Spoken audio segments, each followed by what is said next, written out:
Hindi naman ban si Apex. Ayaw lang muna siyang kausapin. Pinalabas kasi wala sa list, it means hindi invited. Wala ka sa listahan ng guest Apex. Ano ba? Pero pinilit mo pa rin yung katangahan mo. Ang flip-top anniversary ay para sa kasiyahan ng lahat, hindi para sa drama mo. Tapos sulat ng kanta. Agad-agad na gumawa.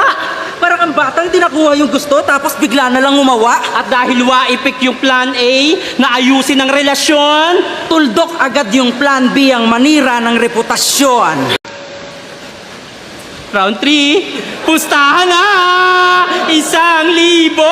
1,000! 300! May pustahan daw sa flip top. Oo, dati pa naman. Sa mga audience. Pati sa MCs, Pero di yon ang issue dyan, kundi yung utak nyong nalason sa gawa-gawang story. yan ang rason na di agad magagamot ng isang sorry.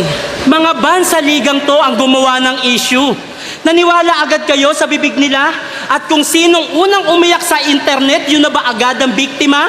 Kung magsasalita lang si Enigma sa pinaggagawa nyo, baka lahat kayo marinde.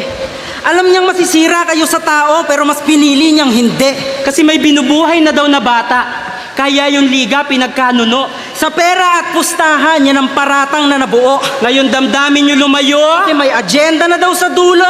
Yung taong handa pa rin tumayo kahit may bendang tanaw sa ulo. Way back 2016, bago yung laban ni Looney at Tipsy D, si Arik na banatan. Hoy Topper, kasama ka sa eksenang yon at literal mo siyang hinayaan. History repeat itself, nag-iba lang yung senaryo. Pero kayo pa rin yung walang ginagawa nung Nung si Arik. binubugbog ng tao. Hindi naman ban si Apex. Ayaw lang muna siyang kausapin.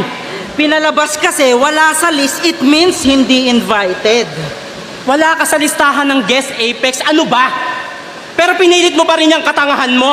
Ang flip-top anniversary ay para sa kasiyahan ng lahat, hindi para sa drama mo. Tapos sulat ng kanta. Agad-agad na gumawa. Parang ang batang di nakuha yung gusto tapos bigla na lang umawa. At dahil waipik yung plan A na ayusin ang relasyon, Tuldok agad yung plan B ang manira ng reputasyon. tapos ikaw, sul-sul ka pa masyado, iwas-iwasan mo yung ganyan. Alam naming iyakin ka kapag usapan na ay ban. Sabi